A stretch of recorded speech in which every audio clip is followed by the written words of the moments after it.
em meio a todos esses pontos, me parece uma perspectiva não tão boa. Difícil, né? E com uma análise de bolsa que perde para o CDI, né? Com um desconto que talvez do ponto de vista conjuntural não se justifique, está demais. Ou seja, pode expressar uma oportunidade, mas estruturalmente falando, a Bolsa Brasileira deveria ter mais desconto. Perspectiva micro, em alguns casos justificado, em outros não.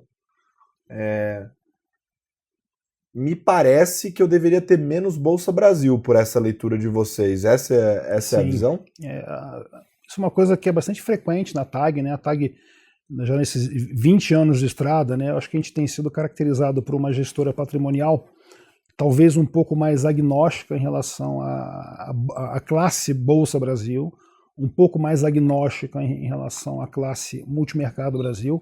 Não que a gente não tenha. A gente tem, mas tem menos, porque a gente entende que essa fatia da pizza de risco ela deve ser populada por outras coisas também, né?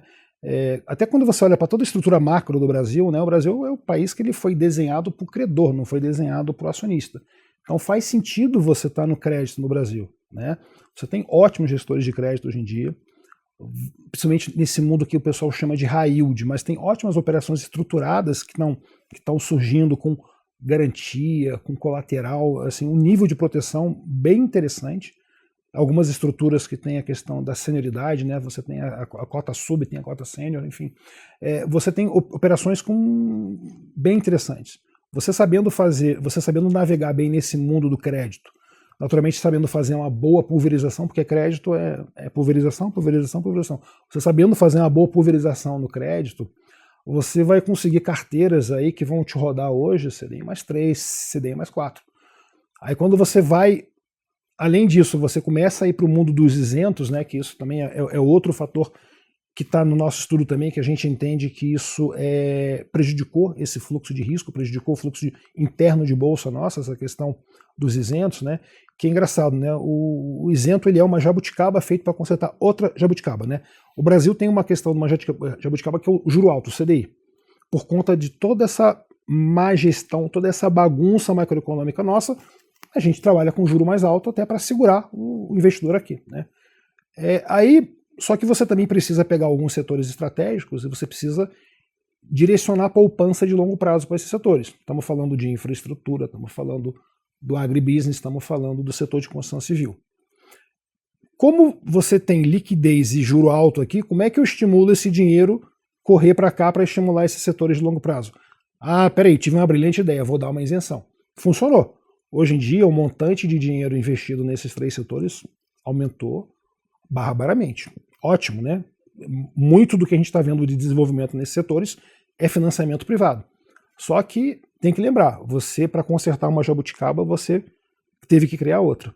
Enquanto a gente não resolver o problema primordial dessa jabuticaba aqui, que é o nosso problema fiscal, que é o nosso problema de reduzir o juro que a gente paga, porque a gente é um irresponsável fiscal, enquanto você não resolver essa jabuticaba, você acaba criando um monte de remendinho, um monte de jabuticabizinho aqui para resolver outros problemas, né? E você não resolve o problema principal. Então, assim, voltando para a questão da alocação, né, que foi como a pergunta nasceu, a gente entende que conjunturalmente a bolsa está barata, nós temos ótimos gestores, né?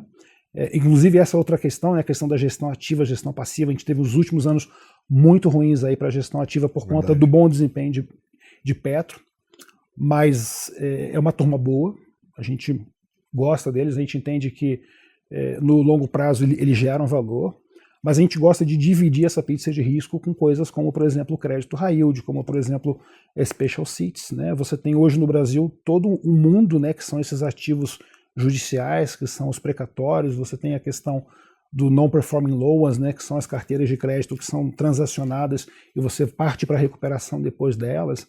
Então você hoje, quando pensa em risco no Brasil, eu acho que a gente tem que ter a cabeça um pouco mais aberta e diversificar um pouco essa parcela de risco. Até coisas óbvias, né? Por exemplo, a NTNB, né? É menos frequente do que deveria ser você encontrar as NTNBs nas carteiras dos investidores. Primeiro porque eles olham para a NTNB eles falam, isso aqui é renda fixa. Aí ele compara com a LFT, ele compara com o pós-fixado, ele fala, pós-fixado, né, tem liquidez, não tem volatilidade, para que eu vou pegar essa NTNB aqui que tem volatilidade, né? As NTNBs têm volatilidade dependendo do duration que você pega de multimercado até de bolsa, né? Aquela B45 principal tem volatilidade de bolsa, por exemplo. E quando você começa a considerar as NTNBs no espaço de risco delas, que é esse espaço de risco daqui, né? Quando você começa a comparar ela com bolsa, começa a comparar ela com multimercado, você vai ver que você tem retornos ajustados ao risco muito melhores do que você tem, por exemplo, bolsa e multimercado. Então deveria estar na carteira das pessoas e não está. E a gente também foi atrás dessa resposta, né? Caramba, por que a NTNB é tão boa e as pessoas têm tão pouco? Um dos motivos que a gente elencou, que a gente descobriu, é que a gente prevê mal a inflação. Se você pega o boletim Focus do Banco Central, que inclusive foi divulgado hoje, né? Toda segunda-feira é divulgado. Você pega a inflação para 12 meses para frente e você compara com a inflação que realmente aconteceu, você vai ver que desde que o boletim Focus existe, a gente erra a inflação na média 0,9% ao ano. Ou seja, a inflação acaba sendo 0,9% acima do que foi prevista 12 meses atrás. Aí, quando o analista, né, ele quando vai analisar a NTNB, ele olhando antes, né, que o economista gosta de chamar de excellent, né, quando o cara olha antes, ele fala, ok, o retorno ok, IPCA mais 5, IPCA mais 6, ok, não sei o quê. Só que quando você olha depois que o fato aconteceu, depois que o prazo decorreu, ela acaba sendo um investimento muito melhor do que você imaginava, porque tem essa questão da surpresa inflacionária que é o bônus. Cima. Você tem um bônus ali de 0,9 em média ao ano, que você carrega por 10 anos, é só você capitalizar 0,9 ao ano em 10 anos, dá um bom retorno, né? Mas por isso que o Luiz Stuberger diz que entre ficar na cadeia 30 dias ou comprar pré, ele prefere a cadeia. Por isso. Porque como surpreende sempre para cima, pré-fixado sempre é mais complicado. Tava pensando aqui, é óbvio que a gente tá, quando você fala, né, que porque ninguém tem, claro que a gente tá olhando para um universo muito restrito, mas imagina se a gente parasse para pensar, se tivesse uma pesquisa, a pesquisa Quest, né, que em época de eleição tem essas pesquisas, né? Pesquisa Quest para a população brasileira, qual que é o percentual de pessoas que sabem o que é NTNB? O que é NTNB? Ninguém sabe. Ninguém sabe. 2%? 1%? Provavelmente talvez. Então, o brasileiro não investe no geral, né?